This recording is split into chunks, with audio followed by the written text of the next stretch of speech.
Ang altar na pagsusunugan ng insenso. 30 kabanata. Magpagawa ka ng altar na akasya, na pagsusunugan ng insenso. Kailangang kwadrado ito. 18 pulgada ang haba at ang lapad, at 3 talampakan ang taas. Kailangang mayroon itong parang sungay sa mga sulok, na kasamang ginawa ng gawin ang altar. Balutin mo ng purong ginto ang ibabaw nito, ang 4 na gilid, at ang parang sungay sa mga sulok nito.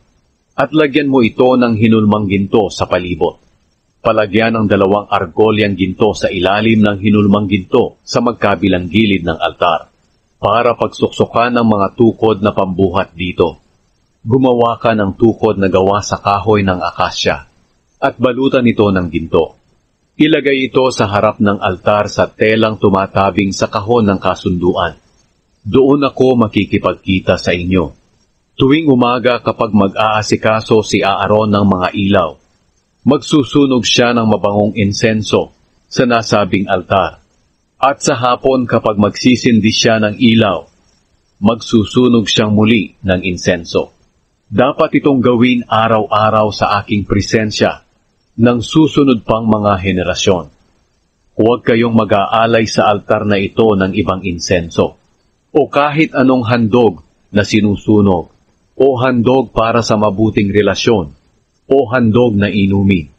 1 beses sa bawat taon kailangang linisin ni Aaron ang altar sa pamamagitan ng pagpapahid ng dugo sa parang mga sungay na sulok nito. Ang dugong ipapahid ay galing sa handog sa paglilinis.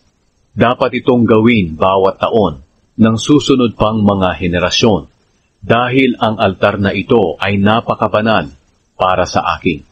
Pagkatapos sinabi ng Panginoon kay Moises, kapag isesensus mo ang mga mamamayan ng Israel, ang bawat mabibilang ay magbabayad sa akin para sa buhay niya, para walang kapahamakang dumating sa kanya habang binibilang mo sila. Ang ibabayad ng bawat isang mabibilang mo ay 6 na gramong pilak, ayon sa bigat ng pilak sa timbangang ginagamit ng mga pari. Ibibigay nila ito bilang handog sa akin.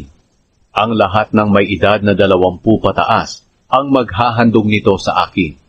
Hindi magbabayad ng sobra ang mga mayayaman, at hindi magbabayad ng kulang ang mga mahihirap. Gamitin mo ang pera para sa mga pangangailangan sa toldang tipanan. Bayad ito ng mga Israelita para sa kanilang buhay, at sa pamamagitan nito'y aalalahanin ko sila. Ang plangganang hugasan. Sinabi ng Panginoon kay Moises, gumawa ka ng tansong planggana na tansurin ang patungan para gamiting hugasan. Ilagay mo ito sa gitna ng toldang tipanan at ng altar, at lagyan ito ng tubig.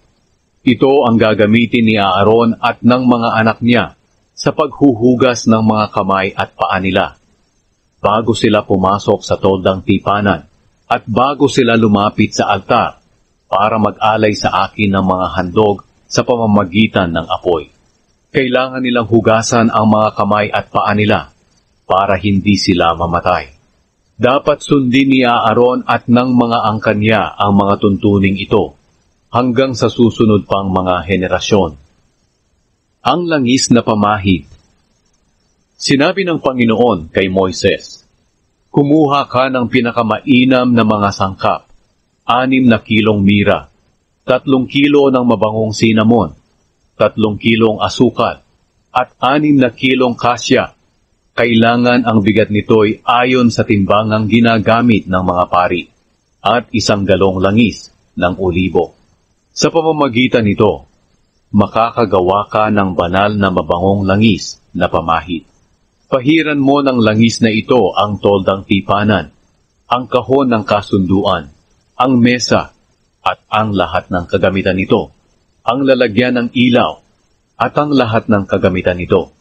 Ang altar na pagsusunugan ng insenso, ang altar na pinagsusunugan ng mga handog na sinusunog, at ang lahat ng kagamitan nito, at ang planggana at ang patungan nito. Italaga mo ang mga bagay na ito, para maging napakabanal nito. ibubukod ang sinumang makakahawak nito. Pahiran mo rin ng langis si Aaron at ang mga anak niya bilang pag-oordina sa kanila para makapaglingkod sila sa akin bilang mga pari. Sabihin mo sa mga Israelita na ito ang banal kong langis, ang dapat gamiting pamahid hanggang sa mga susunod pang mga henerasyon.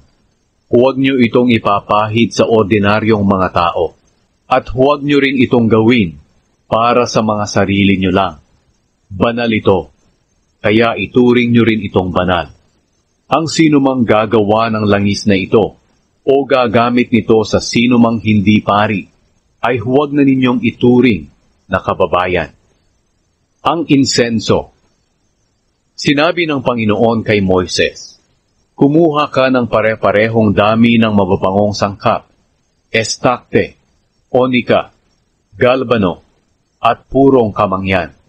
Sa pamamagitan ng mga ito, gumawa ka ng napakabangong insenso. Pagkatapos, lagyan mo ng asin para maging puro ito at banal. Dikdikin ng pino ang iba sa mga ito at iwisik sa harap ng kahon ng kasunduan na nasa toldang tipanan, kung saan ako makikipagkita sa iyo. Dapat mo itong ituring na pinakabanal. Huwag kayong gagawa ng mga insensong ito para sa inyong sarili. Ituring nyo itong banal para sa Panginoon. Ang sinumang gagawa nito para gagamiting pabango, ay huwag na ninyong ituring na kababayan.